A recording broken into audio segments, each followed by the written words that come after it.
Reformasi di Indonesia dimulai pada tahun 1998. Peristiwa ini menjadi titik balik dalam sejarah bangsa ketika rakyat menuntut perubahan besar dalam sistem pemerintahan. Reformasi bertujuan menciptakan kehidupan berbangsa yang lebih demokratis, adil, bersih, dan berpihak kepada rakyat. Untuk mencapai tujuan tersebut, lahirlah beberapa agenda penting reformasi yang perlu kita pahami bersama. Suksesi kepemimpinan nasional.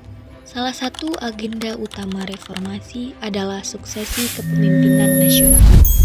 Sebelum reformasi, kekuasaan presiden berlangsung sangat lama dan cenderung terpusat pada satu orang.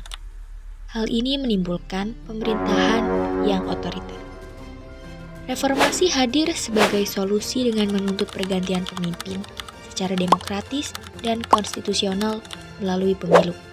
Masa jabatan presiden dibatasi agar kekuasaan tidak disalahgunakan. Agenda berikutnya adalah amandemen Undang-Undang Dasar 1945. Sebelum diamandemen, Undang-Undang Dasar memberi kewenangan besar kepada presiden dan belum menjamin hak asasi manusia secara jelas.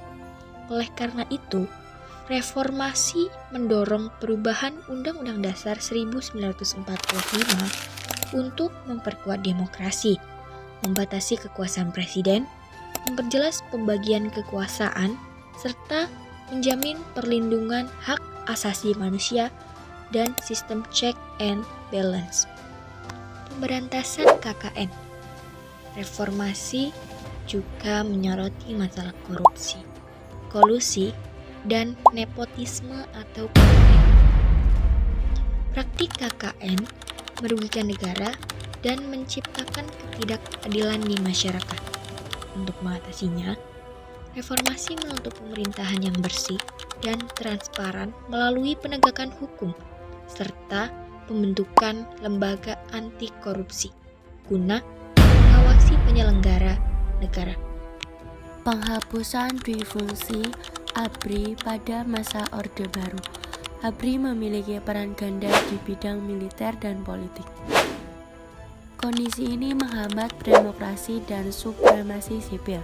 Reformasi kemudian menghapus difungsi ABRI sebagai solusi, sehingga TNI fokus pada pertahanan negara. Penegakan supremasi hukum.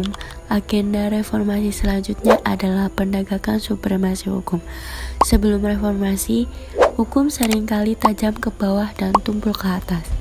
Reformasi menegaskan bahwa hukum harus ditegakkan secara adil tanpa pandang bulu, serta peradilan harus independen dan bebas dari campur tangan kekuasaan. Pelaksanaan otonomi daerah. Sistem pemerintahan yang selalu terpusat sebelumnya menyebabkan pembangunan tidak merata. Melalui otonomi daerah, pemerintah daerah diberi kewenangan lebih besar untuk mengatur urusan sendiri sesuai kebutuhan masyarakatnya, sehingga pelayanan publik dan pembangunan dapat lebih optimal. Agenda reformasi merupakan upaya bersama untuk membangun Indonesia yang demokratis, adil, dan sejahtera. Sebagai generasi muda, kita memiliki tanggung jawab untuk memahami, menjaga, dan meneruskan nilai-nilai reformasi dalam kehidupan berbangsa dan bernegara.